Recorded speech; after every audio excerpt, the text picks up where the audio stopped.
ఏదేమైనా సఖా విడువను నిన్నే, ఒట్టుగా ఒట్టుగా చెబుతున్నాలే, తల్లి తండ్రులు నేర్పిన పద్ధతి మీనా, ఒట్టుగా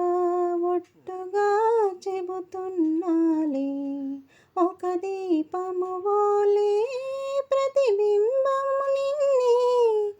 కొలుచుకుందుకై బాసలు చేయుచుంటిని, విందులలో విస్తరినై సేవ సేయనా, గుండెలలో ఇంటి గుట్టు దాసుకోనా, నిన్ను మించి పతి